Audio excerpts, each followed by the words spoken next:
Bismillahirrahmanirrahim. Alhamdulillah. Wassallallahu wassalamu ala nabiyina Muhammad wa ala alihi wa sahbihi ajma'in. Amma ba'd. Kalamang hadith tayo naman. Ang tatalakay natin ang hadith ni Aisha.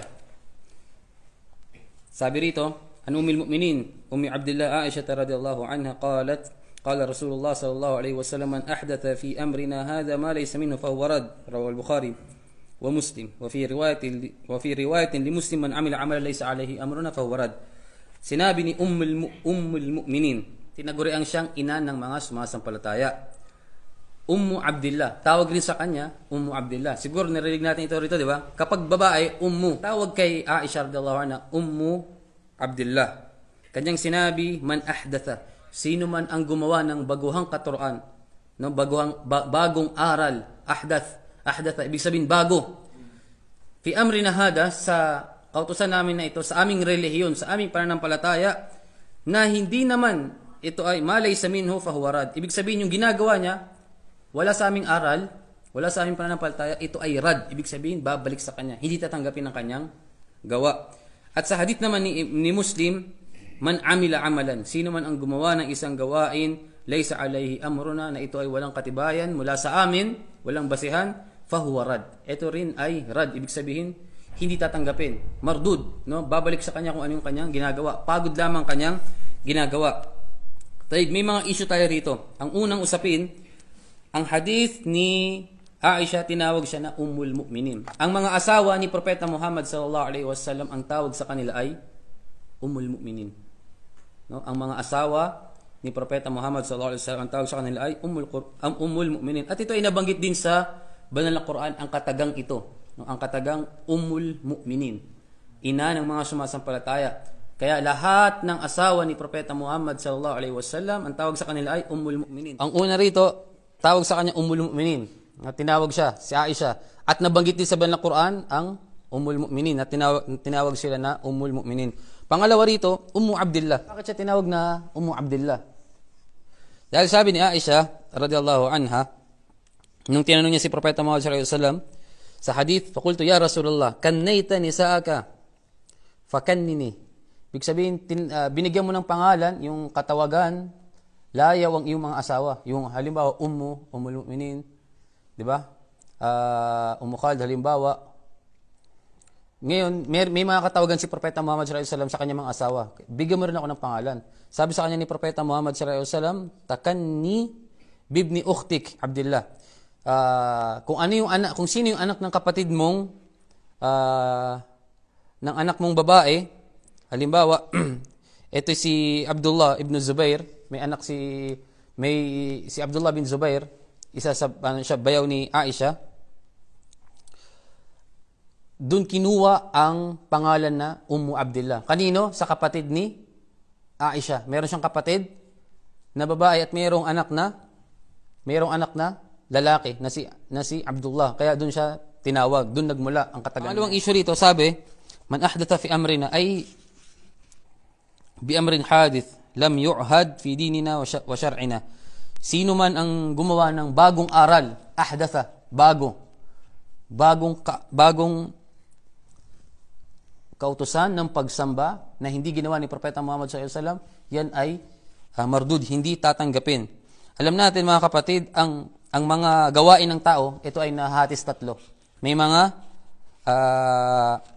nahahatis tatlo ang gawa ng isang tao. Una, gawain natin. Kung hindi ibadat, adat, muamalat, tatlo. Ano yung ibadat? Mga pagsamba. Halimbawa, kilos. Pag sinabing gawa, kilos ng katawan. Okay? Kilos ng katawan. Yung pagsala natin, Allahu Akbar. No? Alhamdulillah Rabbil Alamin. Kilos ng gumagawa, Hajj, katawan. So, ang tawag doon ay ibada. Ayun yung una. Pangalawa, adat. Ibig sabihin ng adat, mga nakagisnang gawain. Mga nakagawian. Mga gawain na kung saan nasanay gawin ng ating katawan. Halimbawa, paglaro ng basketball. Tayo mga Pilipino, isa sa mga nakagawian natin, yung maglaro na ng basketball. Halimbawa yan. Pangatlo, muamalat. Mga transaksyon. O kaya kasunduan sa bawat isa. Yung kalakalan. Halimbawa ng transaksyon na ito, yung kasal, kaya negosyo, yung mag-uusap yung dalawang panig. Kasi tawag doon transaksyon, di ba? Mag-uusap. Halimbawa, bro, bilihin ko sa yan. Tapos ikaw, mag-uusap kayo kung ano yung napagkasunduan ninyo. O di kaya yung pagpapakasal, matatawag yan sa muamalat, yung transaksyon. Dahil ang dalawang panig ay nagkakasunduan sila. Meron silang kasunduan na dapat gawin. So ngayon, ang gawain ng tao, mga kapatid, ito ay tatlo lamang. Papasok sa tatlo na ito. Kung hindi ibadat, ibig sabihin pagsamba, o di kaya nakagawian, nakagisnan na gawain, adat, tradisyon, o di kaya muamalat, mga gawa o transaksyon sa madaling salita. Sa natin sa transaksyon. Ngayon mga kapatid, ang ibadat, tandaan ninyo, ang isang pagsamba kapag walang basihan sa Quran, ang pagsamba na yan, ibig sabihin walang basihan sa Quran, walang basihan sa aral ni Propeta Muhammad sallallahu alaihi wasallam sa kanyang sunnah, matatawag yan na bid'ah. Tandaan niyo po yan. Gawin yung pamantayan ng inyong buhay. No? Gawin yung panuntunan ng inyong buhay yan. Yung isang gawain pagsamba kapag wala sa aral ni Propeta Muhammad sallallahu alaihi wasallam. At ang niyat mo upang mapalapit kay Allah, matatawag yan na bid'ah. Tawag dyan, bid'ah. Naunawaan natin? Ano yung halimbawa niya? Sa ibadat ang tinutukoy natin dito. Ang unang usapin, ibadat. Halimbawa ng ibadat, yung Maulidin Nabawi. Yung pag-celebrate sa kaarawan ni Propeta Muhammad sallallahu alaihi wasallam. Maraming tao, nagdadaos ng kanyang kaarawan, isineselebrate ito, ang niyat nila upang maalala si Propeta Muhammad sallallahu alaihi wasallam, upang mapalapit sila kay Propeta Muhammad sallallahu alaihi wasallam, tanda ng kanilang pagmamahal, kaya nila ito idinadaos. Kaya mga kapatid, walang basihan sa Quran yun. Wala rin basihan sa sunnah ni Propeta Muhammad sallallahu alaihi wasallam. Pati ang apat na khalifa, hindi nila ito ginawa. Ang mga asawa ni Propeta Muhammad sallallahu alaihi wasallam, hindi nila ito ginawa. Ang mga sahaba, hindi nila ito ginawa. Ang tabi'in, hindi rin ito ginawa.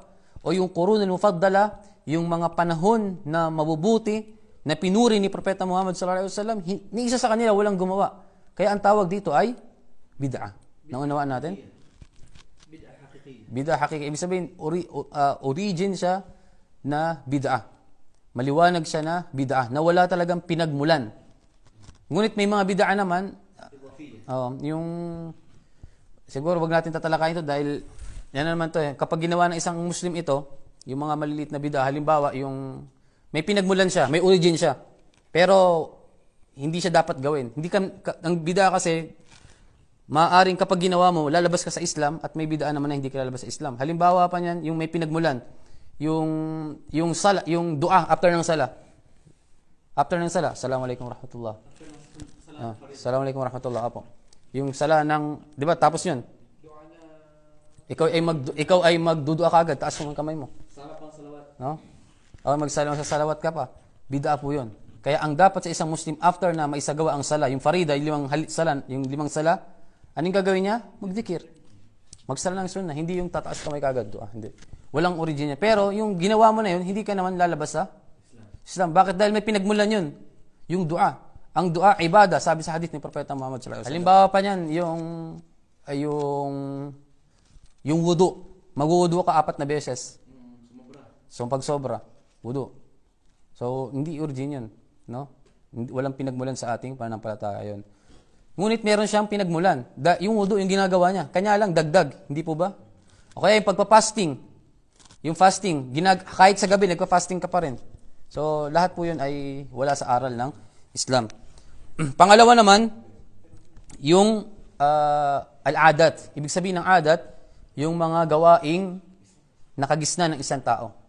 Ang asal, ang origin ng gawaing nakagisna ng isang tao ay mubah. Ibig sabihin ng mubah, pinapahintulutan. Halimbawa yung kumakain tayo. Tradisyon natin yan, di ba? Pag mainit, ano yung tayo pupunta? Sa silong. Sisilong tayo. So, likas na sa tao yan, di ba? Yung paglalaro natin ng basketball, hanggat wala tayong nasasalubong na haram, ang tradisyon ay halal sa Islam. Pinapahintulutan. Gawin yung pamantayan yan. Ano yung unang pamantayan natin regarding sa ibada? Kapag ang isang ibada ay walang batayan mula sa Quran at sa Sunnah ni Propeta Muhammad sallallahu alaihi wasallam, ang isang gawaing pagsamba walang batayan sa Quran at sa Sunnah, yan ay bid'ah. Tandaan niyo yan palagi. Ngunit kapag may batayan siya, bakit ka nagsasala? Meron tayong batayan sa Quran at sa Sunnah. 'Di ba? Bakit ka gumagawa ng pagsamba? Bakit ka nag-aayuno? Lahat yan may mga batayan sa Quran at sa Sunnah. Ngunit lagi po rin tatandaan na ang sala na ipinag-utos sa atin yung gawain niya, yung anyo ng sala na yung ginagawa, yung paraan niya, 4 na raka, halimbawa yung zuhur, yung sunnah, 2 raka, ginagawa mo, kailangan, isasagawa mo rin yan sa tamang oras. Hindi yung gagawa ka, halimbawa ng sala, dahil sa may mga tao na napamahal sa sala, nagkasala kahit anong oras. Kahit after asar, nagkasala ng sunnah. After fajar, nagsasala ng sunnah. So may mga oras na bawal ang sala, hindi dapat gawin. Kaya magpa-fasting sa araw ng Eid. Hindi po ba?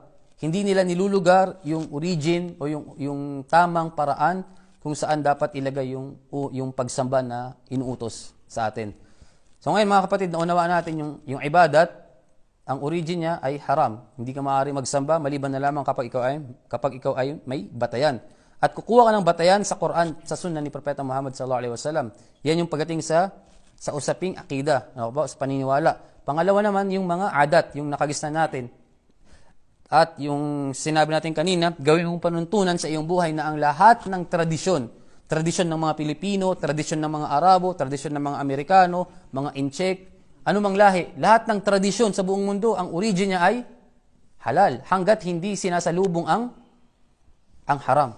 Ngunit kapag ang tradisyon ay may haram na sinalubong ang haram, magiging bawal po yan. O kaya nahaluan ng haram, magiging bawal po siya. Ano yung halimbawa ng tradisyon? Halimbawa sa kasalan, yung pagpapataas ng dori. No? Yung pagpapataas ng dori. Yung pagpapataas ng dori, mga kapatid, wala sa origin ng Islam yan. Wala sa origin ng Islam. Sabi sa hadith ni Propeta Muhammad sallallahu alaihi wasallam, khairun nisa, subhanallah, khairun nisa, ang pinakamainam na babae, at mayroong 4 na mainam na babae sa buong mundo. Sabi ni Propeta Muhammad sallallahu alaihi wasallam, ang 4 na mainam na babae sa buong mundo, 4 sila. Sino yung una? Si Maryam bintu Imran, nanay ni Jesus. Pinakamainam na babae yan sa buong mundo, isa, si Maryam. Pangalawa, sino? Mashallah, Asia. Sino si Asia? Asawa ni Firaun. Pangatlo? Khadija. Aywa? At unang asawa ni Propeta Muhammad sallallahu alaihi wasallam. At mayroon siyang, dito lamang, kay Khadija lamang nagkaroon ng anak si Propeta Muhammad sallallahu alaihi wasallam. Pang-4 sino? Aisha o si Fatima? Si Fatima. Anak ni Propeta Muhammad sallallahu alaihi wasallam. Mga kapatid, tingnan nyo ilarawan natin maigi. Ang isang Muslima, ikinumpara siya, ibinilang siya ni Propeta Muhammad sallallahu alaihi wasallam sa mga 4 na babae na binanggit niya. Sabi niya, khairun nisa, ang pinakamainam na babae. Yung unang 4 na sabi. Tapos sumunod, khairun nisa, aktharuhunna barakatan. Mainam na babae na siya, mabuting babae na, at mas maraming baraka. Ano yung baraka? Blessing. Biyaya, mapagpala na babae. Ibinilang siya saan? Sa mabuting babae. At maraming biyaya, mapagpalang babae. Aysaruhunna muuna. Ang may aysar, subhanallah. Sa Arabic, yung katagang aysar, ibig sabihin pinakamagaan. No? Pinakamagaan. Pinakamababang dori, mahar. Yung pinakamainam na babae. Hindi yung pataasan, yung ginto-ginto, isasabit sa katawan, tapos meron pang babayaran. Subhanallah. Sheikh, panawagan niya sa mga magulang dyan na parang... Mga kapatid, huwag niyong gawing negosyo ang inyong mga anak. Oo, ang babae, karapat dapat siyang kumuha ng bigyan mo ng mahar ang babae. Karapatan niya yan. Karapatan mo siyang bigyan. Depende sa kakayanan mo. Ngunit yung susobra, yung mubalaga, wala na sa aral ng Islam yan. Wallahi mga kapatid, meron akong kilala isang tao. Nag-asawa siya. Halos umabot ng 1 milyon ang dori niya. Isang araw lang nagtalak ng kagad, naghiwalay kagad. Isang araw lang. Bakit? Napakasama ng ugali ng babae. Kaya mga kapatid, yung mga bid'a, mga baguang katuruan ng Islam, bagamat hindi yan yung talakay natin sa ano yan. Ngunit kabila sa fiqh, an-nikah. Pero kasama yan sa mga walang hindi itinuro ng ating pananampalataya. Tandaan natin. At sa pangatlo, ano yung pangatlo? Nagawain ng isang tao na napapaloob yung umiikot yung kilos ng tao, yung transaction, di ba?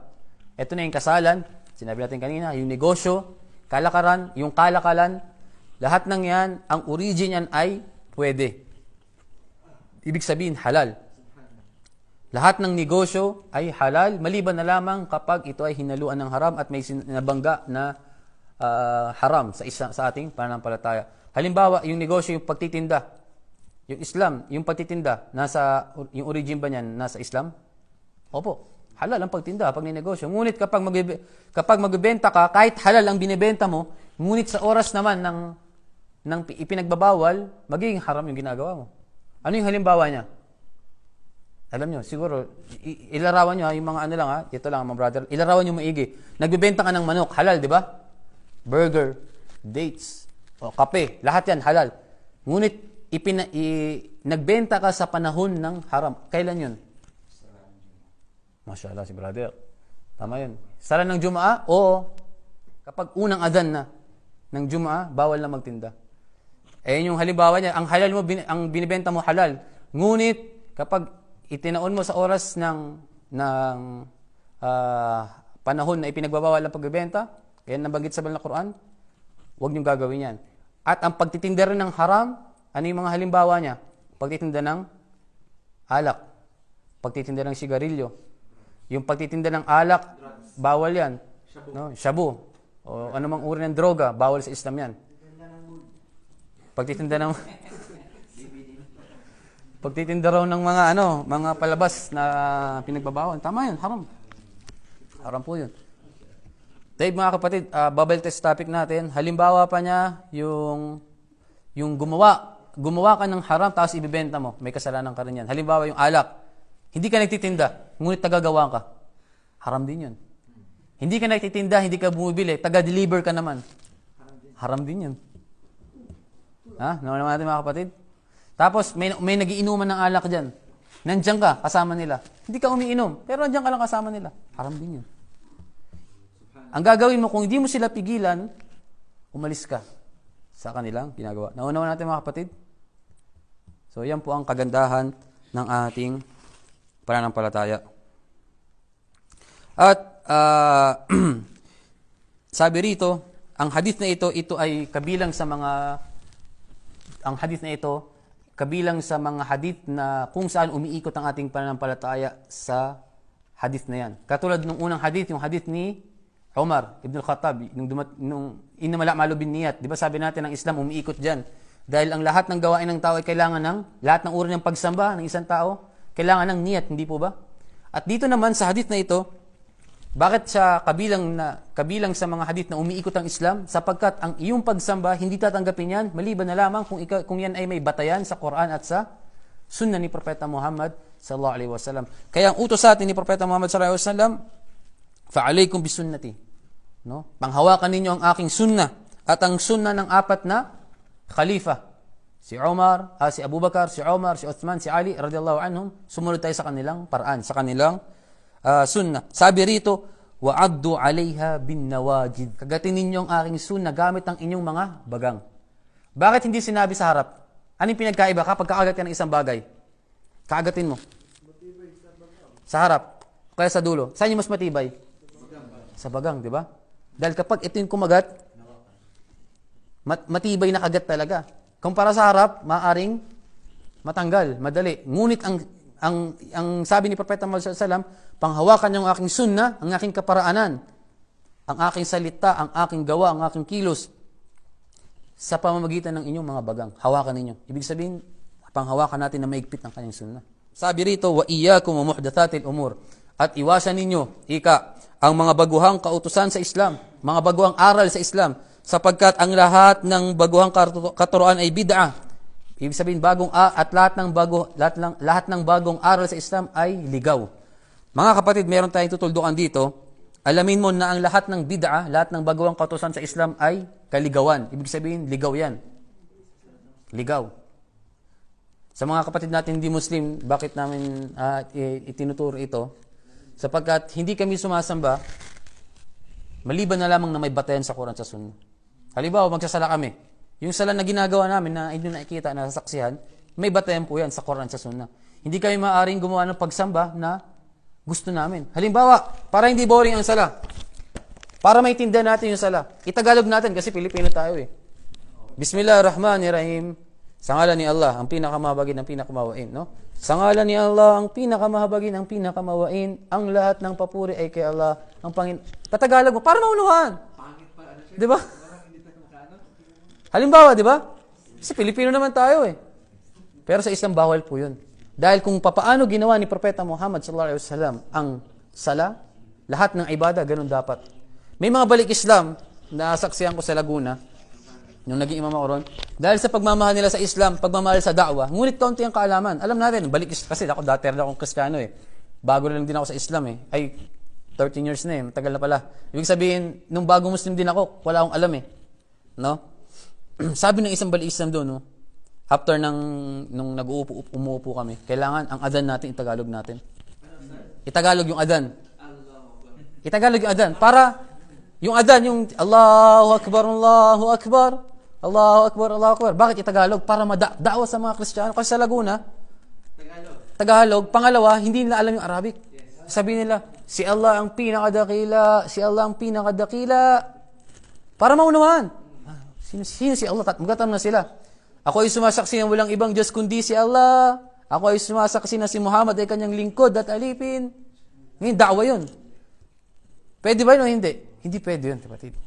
Bakit? Kasi hindi ginawa ni Propeta Muhammad sallallahu alaihi wasallam yun.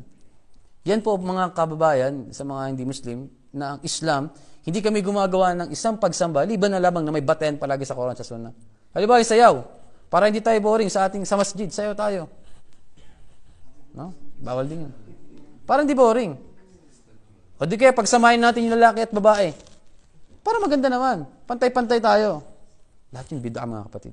Hindi utos ng Islam yun. Para maunawaan ng maigi, ng lubusan ng ating mga kabayan hindi Muslim dito.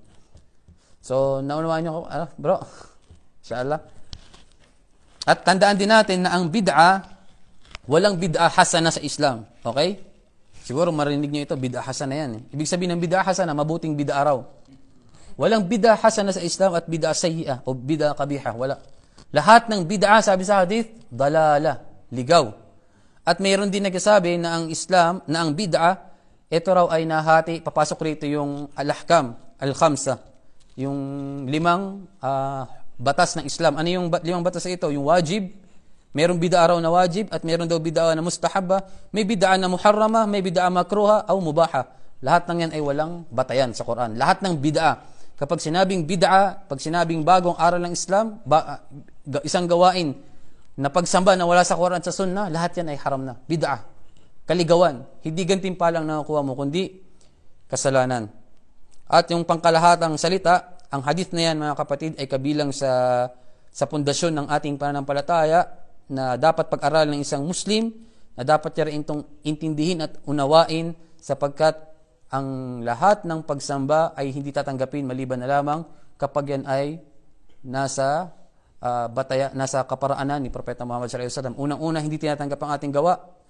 Liban na lamang sa may 2 kondisyon. Unang, ikhlas, para lamang kay Allah. Pangalawa, sa kaparaanan ni Propeta Muhammad sallallahu alaihi wasallam. Wallahu a'lam wa sallallahu wassalamu ala nabiyina Muhammad wa ala alihi wa sahbihi ajma'in.